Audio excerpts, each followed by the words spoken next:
as well. Union just made the double switch. The visitors appear to be ready to do the same. Wagner, this time off the right foot. Headed down, goal, Bedoya! 1-0 Union!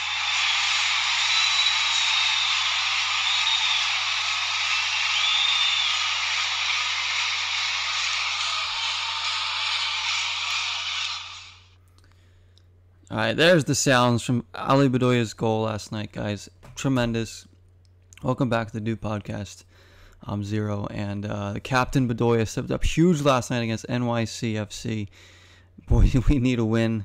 We need the 3 points to kind of just stay in that pack in the second, third spots in the Eastern Conference, and just solidify ourselves above that playoff line a little bit longer for now. And the team really stepped up last night against a team that's been playing really good, Nycfc. I don't like Nycfc. They're one of my least favorite teams in the league. I'll come out and say that. I just don't like them. I think they dive a lot. I find their stadium annoying because they play in like the baseball stadium. But anyways, it just felt good to beat them, get a shutout there. But Bedoya, two players I want to call out in this game. I'll call out more, but two specifically. One of them, of course, the captain, Bedoya. Not only the goal that he scored, and it's not just about the goal he scored, which was obviously it was a big goal, but everything else he did. The little flicks to his teammates and the passes and his defensive work rate, which he always does well, his defensive work rate. But he was just on. He was really sharp. I don't know if it was the haircut. I don't know if it was just Bedoya stepping up when we needed him to, like the captain that he is. But he was outstanding last night. One of his best games, probably his best game of the season, I would say. And I think obviously Jose Martinez is. I mean, that was probably Jose Martinez's best game as a Union player. I mean, he was like a video game character out there running around on turbo the whole time, and then putting in the slide tackles. But they weren't like, they weren't dangerous ones. These were good, legitimate slide tackles, winning the ball, keeping possession, playing to a teammate. He was so good, closing down space early in the game, late in the game. First to the ball, making sure players like Jesus Medina can't get on the ball in the midfield and turn. And it was so good. And I'm sure part of that was down to the coach, down to Jim Curtin, telling those guys, hey, listen, we need to press them. We need to jump in there, win those first balls, win those second balls. And they were. Flock was doing a good job pressuring up there too. Just the whole midfield was doing really, really well. I mean, I was very impressed with that. The way they came out, and then the way they finished the game, just defending. Jack Elliott. The back line was great. I think Alves Powell had a nice game. He was filling in for the suspended Bizo, and Powell did pretty good. He gets a little bit too excited sometimes trying to go forward on the ball, but defensively he had a few one-on-one defensive stops, really, really good defending over there, and I think he was frustrating Nycfc a bit. So really good game from Alves Powell. He stepped up as well, knowing that we didn't have Bizo, so he was good, and just the work rate. I think Santos was pretty good. He was a bit of a nuisance up there. Another quiet game from Casper, the friendly striker. Really need to get him going again. When he's going, he'll score goals for fun, and he's finishing, and he's popping up in the right spots. He's not getting a lot of service right now. He is a striker that thrives on service. He still does the defensive work. He'll still run into the channels. He will, he'll do the hold-up play, but in order to get him goals, we need to get him service. He needs to get, chances. He doesn't get a lot of chances these days. I really like Casper. I've seen some people on Facebook or whatever, not that I read too much into what happens on Facebook, but people were kind of down on him, and even the captain, and it was kind of discouraging. It's like, why? These guys have been major parts of the team for years now, and especially Bedoya, but Casper has been our top striker over the past several seasons, with good reason. I think if he continues to play a couple more years here, or even one more year, he's going to end up being the club's top scorer in all time, as long as he stays healthy and keeps getting the service that he should be getting from Gazdag. Gazdag's a guy I want to talk about because he's been hot and cold. Some games he's looked pretty good. He has 1 goal. It was a penalty kick. He's got a couple assists. When he looks like he's going to break out, he was pretty quiet this game. Again, he gets into good spots and then he can't make that killer ball every time he tries it. I don't know. He's a decent player. He works hard. But I don't know if he's like that super talented number 10 that you see around the league, for other teams. He's not that kind of number 10. He's got talent. He's still trying to figure out, I think, where he best fits in, how to best play with the team and stuff like that, and then the league. So obviously we're going to give him some more time. Curtin certainly give him every opportunity to get the points. But I don't know. I'd like to see him register some more goals and assists here. He's got a goal and 3 assists, but it's just not enough. We need more. We need him to get guys like Casper involved in the game. That's what he's in there for. He's in there to create chances for our strikers, and our strikers have not been finishing the best. We know that. They're a bit inconsistent. Santos, Burke, Shabilko this season, very inconsistent. A lot of our goals have come from midfield and defense. Just not exactly what you want. If you get your forwards going, then that bodes well for the confidence of the whole attack. But Burke came in, and Burke did well when he came in. He didn't, score or anything, but his hold-up play was really, really well. There's one play, I forget when it was. My girlfriend actually sent me a video clip of it and circled him, and she was like, "This was awesome right here." Like, she pointed it out, and I've just got her into soccer, got her watching it because she's been excited. She's been watching a few Union games with me, and she pointed that out, realized how good of a play it was. Burke holding it up in the midst of like 3 people and keeping possession. It was around the middle of the park. I don't remember what time it was, but she sent me a video clip. She's like, "This was really great," and circled him holding up the ball against those people and keeping possession. And that right there was really cool because casual soccer fans will watch and they won't even notice or even realize how good of a play that really was. They'll just they'll see the goals, they'll see the big tackles, the big saves, the flashy things, but not the little things like that. I thought that was pretty cool that she realized that, and it was a good play from Burke. Yeah, he was really good. He showed good strength when he came in. But yeah, just a really big win. You got to keep going. We got the next 4 or 5 at home. The next 4 or 5. That was a home game too. So we have coming up next. Let me look at the schedule here. I think it's Montreal. Yeah, Club de Foot Montreal next up at home in a couple days' time. Today's the 19th, so 21st they play at home. That's another game they can win. That's another game they can win. Montreal kind of struggling lately. You can beat that team. Then they go on the road to face DC. Going to be tough, but DC are struggling a bit now. DC will give up goals. They will give up goals, but they will also score, so you got to be careful. Areola just went off injured for them against New England in their last game, so DC could be without Areola in that game, although that game is not till the 28th. So the Union will get a full week off after this Montreal game. And then after they go to DC to begin September, they got 3 home games, and they're big ones. These are big ones. You got New England at home. Obviously, New England just can't lose right now. They are winning without Carlos Heel. They're just finding ways to get... they're just scoring goals for fun, really. They're just getting goals from everywhere. Forward, midfield, defense, getting big saves from the goalies. Bruce Arena's playing his squad, rotating the players, and it's just... nobody in the Eastern Conference is catching New England. I don't think anybody in the league's catching New England. New England... I think is the Supporters Shield winners. I picked them to win MLS Cup this year on a podcast I did near the beginning of the season before I even called it the Doop podcast. And so far it's looking pretty strong still, that prediction. But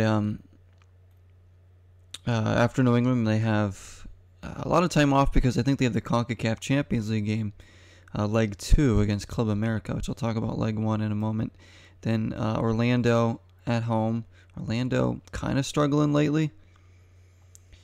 I think that they can beat them at home. And then Atlanta at home, should beat them, but Atlanta's playing better too. They don't have Heinze coaching them anymore. They still struggle to score goals, though, Atlanta, even with Joseph Martinez, who is not firing on all cylinders at all right now. So, and then the derby against the Red Bulls in Jersey to end September. Only 4 games in September in MLS, so not a lot compared to August, where they have 6 MLS games here. So chance to get a lot of points here. I mean, you can get points in I think these next 5 games, the home games, and then the road game against DC. I think you can get a tie. I think you could tie New England at home. And, you look at a team like Montreal, got to beat them at home, got to beat Orlando, got to beat Atlanta at home. You get 3 wins of 4 from those home games, you're looking pretty good. Even like 2 wins, a draw, and a loss might not be the worst, or 2 wins, 2 draws, and then maybe getting a point on the road against DC. Lose games now and you can drop in the standings really quickly because it's so tight. Union right now sitting in 4th place via I think just a tiebreaker, because NYC, Philly, and Orlando all on 31 points, tied for 3rd. Nashville in 2nd with 32. Nashville just keeps tying games. But Philly's defense has been really good, tied for the best defense in the Eastern Conference, giving up just 19 goals in 20 games. So good. I mean, our team defense is so good. It was like this last year, and I thought maybe the defense needed a little shake-up.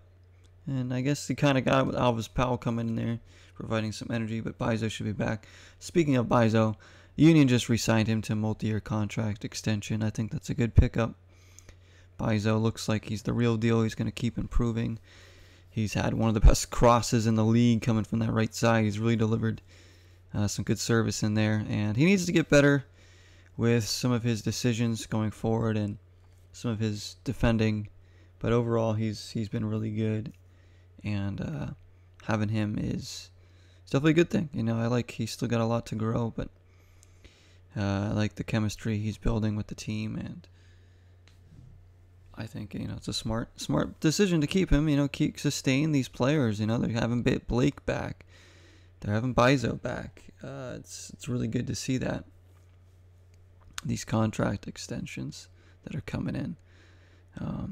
I don't know everybody's contract on the team. I have no idea how long people are staying, but I like to see when they are re-signing guys. Speaking of signing, they signed, we talked about Jesus Bueno, who I don't know when he's joining the club. He hasn't been in the 18 yet. They also signed forward Matheus Davo. I probably butchered his name, but he's from Corinthians in Brazil. He's a forward, and I like this. He's young. I don't know how old he is, but he's not very old either. He's not quite as young as Bueno, but another young player coming in.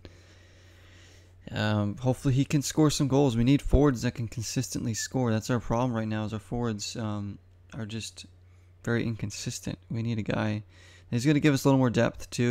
A different look up there, and hopefully a guy that is going to get hot and just score some goals for us. I'd like to see him play. Hopefully Bueno and Davo will both play some games. Why sign these guys, make a big deal about it, and then not play them?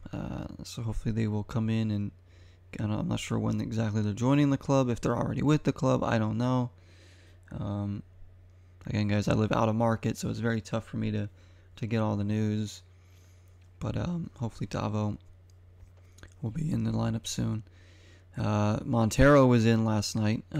He has been rumored to get transferred out, surprisingly, because he wants to be with family, which is understandable. But he rejoined the club. He came on off the bench last night. He looked the part. He looked like he was ready to go and is ready to keep playing for the club for now. I think they're still going to try and transfer him out as soon as they can, once they get the right offer in there and it feels comfortable for him. So expect Montero to leave. But he might stick with us for the rest of the season, I feel like he's going to stick with us the rest of the season, and he's going to be a huge part because we haven't had him the past few games.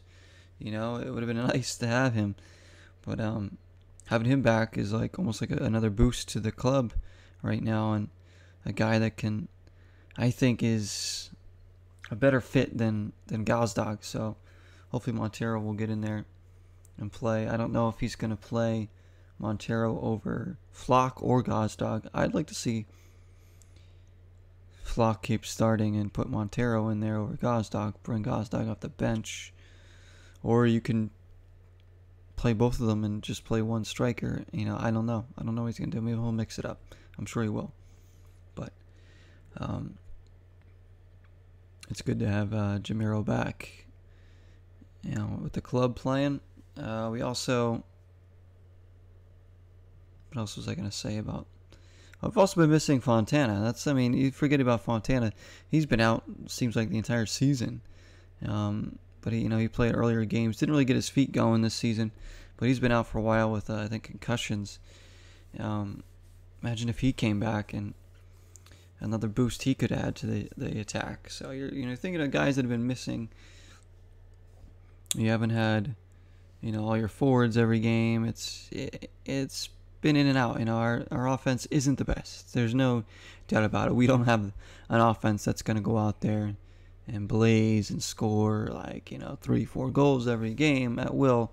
There'll be games where we get a couple goals, but we're not that. 1-0, that's us. 2-1. Those are the score lines you'll get from us winning games.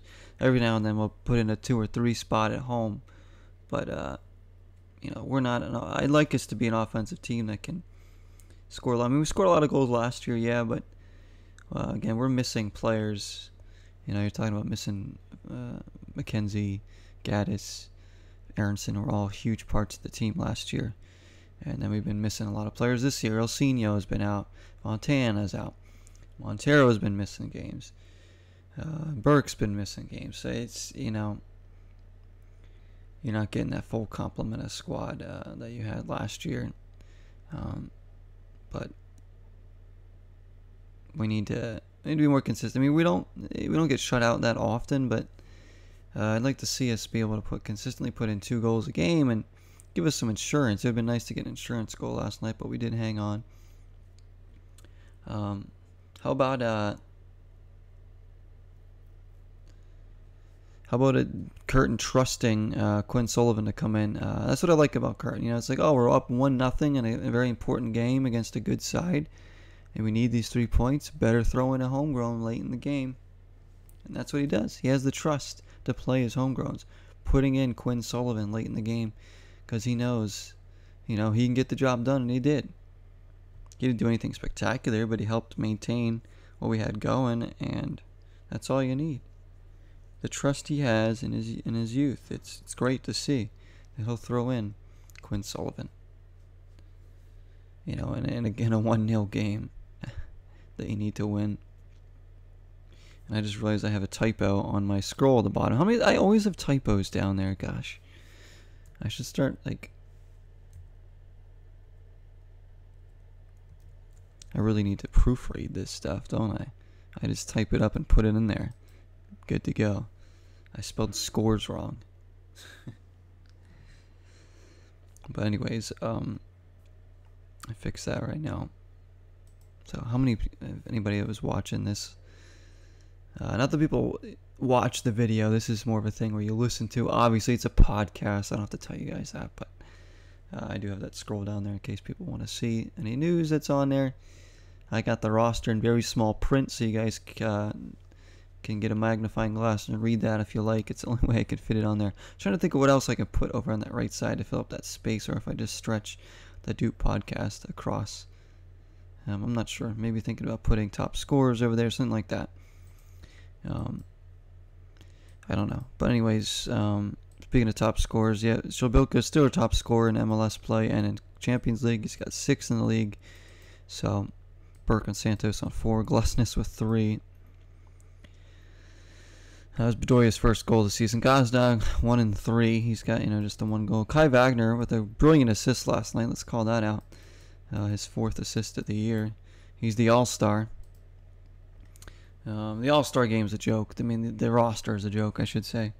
Absolute joke. Popularity contest. How in the world does LAFC get 4 players on the All-Star team? They're playing terrible. They don't even deserve 1. Like, I'm not an LAFC hater, but for a team that's not even in the playoff spot and struggling as bad as they are, how do they get 4 All-Stars? Like, Vela and Rossi are only on there because it's a popularity contest. Vela and Rossi shouldn't even be on the All-Star team. They are not playing well enough. You look at a guy like CJ Sapong on Nashville, who's just lighting it up. CJ Sapong is just lighting. He's got like 9 goals, just lighting it up. And no All-Star bid for him. Like, come on. New England has 4 All-Stars because they should have 4 All-Stars. You're looking at Matt Turner. You're looking at Carlos Hill. You're looking at Gustavo Bo. You're looking at Tejan Buchanan. They deserve 4 All-Stars. I think Seattle might have 4 too or something, of course.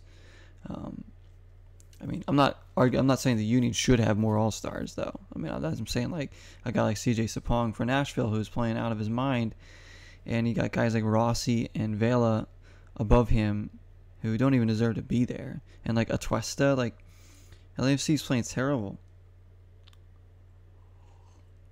It's a popularity contest. It's definitely a popularity contest. If we were to pick another All-Star for the Union, who would it be? Probably Andre Blake. But, he didn't get in. I think, the other goalie was...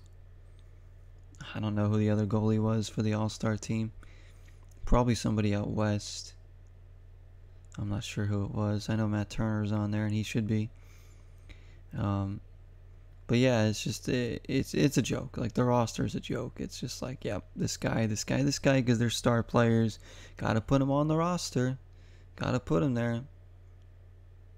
It's like, come on. The All-Star game should be for the players performing the best. I mean, yeah, the fans vote in, and that's a big problem there. The fans vote in a lot of players, and they just obviously vote for their own guys. Hey, I've been guilty of it too. But I try and pick players that I think deserve it. I do. But that's the problem. It's just like they vote in like all these players, and it's just like the team with the biggest fan bases are going to vote in 3-4 players that don't even belong there. And then the commissioner, I think, picks one. I think the coach might pick 1 or 2. I don't know. It's just, it's like that in every sport, though. The All-Star game, especially the NBA, it's just a joke. It's just a popularity contest. So I don't play too much into it. I just thought it was kind of ridiculous that LAFC got 4 players in. But anyways, let's talk about the first leg of that Champions League game against Club America. We got CONCACAF. Yeah, the ref. I'm going to blame the ref for some of that for sure. It was terrible. Absolutely terrible. I mean, I don't know if he was intimidated by the crowd or influenced by them, but goodness me. They got a really soft penalty kick. There was barely any contact with Martinez's challenge on the ankle there. And he gives a penalty, and it's like, okay, like that's very soft. You're giving a penalty. So they make it 2-0 at that point when that happened. Then later on in the game, the Union should have had a penalty. Corey Burke gets taken down the box. Clearly, he gets shoved a little bit, and his feet were tangled up with the other defender on a scoring opportunity in the box. Referee's like, no, I don't even think they looked at the VAR of it. I don't think they looked at video review. I think he was just like, no penalty, not going to review it. And it's like, what? Where's our penalty? Where's like, he was just calling everything. He was buying into everything Club America was selling. They were going down very easily a lot of the time. And yeah, they're a good team. They don't need help from the referee. But my goodness, did they get it? I don't like blaming the ref, but in this instant, it would have at least kept us in the game at 1-0 or something if the referee wasn't so bad. We might have only lost by 1 goal.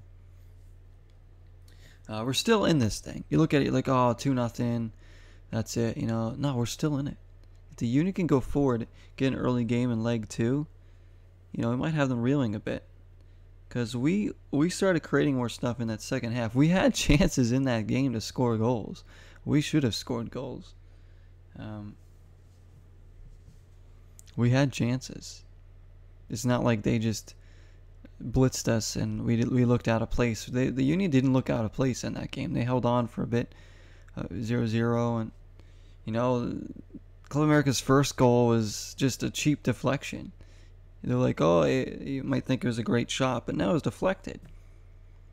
You know, it came off this free kick that shouldn't have been given away. It was a silly free kick to give away in the first place, but then, you know, blocked. Comes back out to his other guy. He takes a rip. I forget who it was. I'm not really familiar with their players. It deflects off one of our players. I think it was Gazdag or something. And freaking catches Blake flat-footed and goes in. And it's just like, if that wasn't blocked, I'm sure Blake has that all day. So it's like a cheap goal, you know, a deflected goal, of course. And then their second goal was that cheap penalty. So it was like cheap goals that we gave up. It wasn't like they were scoring these beautiful things and, you know, ticky-tacking around us. You know, they got scrappy, dumb goals, and it's like, whatever. You know, if we play to our strengths in that leg 2, we can, you know, but the thing is we can't concede in leg 2. We concede, we're in trouble. Then we need 4 goals if we concede, because that dumb away goal rules. So, say if we win 3-1, they still win the tie, which is ridiculous. So we have to 2-0 puts it into overtime, shootout, whatever.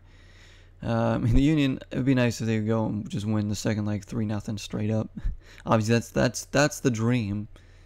But will that happen? I mean, they're capable of it. You get an early goal, get the crowd into it. And that crowd's going to be rocking. I know be rocking. There's going to be a lot of Club America fans, of course. Hopefully there won't be too many. But I'm sure they already bought their tickets. Just go to the game, Union fans. I won't be able to make the game. I live across the country, so I can't get over there. But Union fans, get to that freaking second leg of the Champions League game and fill up those seats with the Union fans. Don't let those Club America fans get all those tickets. I want that to actually be a freaking home game. But yeah, it should be a ruckus crowd. If you get an early goal, get the crowd into it. Get the momentum going, get your confidence boosting. You can get another goal. You got to get at least a goal before the half to get yourselves a chance. Should be fun though. They're still in that. You know, if they didn't get that stupid penalty kick, you know, it might be 1-0, and the Union would definitely be right in this thing. You're looking at 1-0, and that, you know, you're right in the tie at 1-0. I think you still are 2-0, but at 1-0, it would have been like almost a really good result at the Azteca. So we'll see. Anyways, guys, I guess that's about it to talk about right now. I know new signings have come in. Big win, big stretch coming up with home games that you got to get results in. So we'll see. But yeah, I guess that's going to do it for this podcast. Thank you all so much for listening. I do appreciate it. Hope you enjoyed another Doop podcast here on the channel. Let's go Union. Going to be watching as many games as I can over the next stretch. And seeing if we can move up the standings some more. Let's go and prepare for that Champions League Leg 2 against Club America. Till next time, everybody. Go Union, and 0 is the number.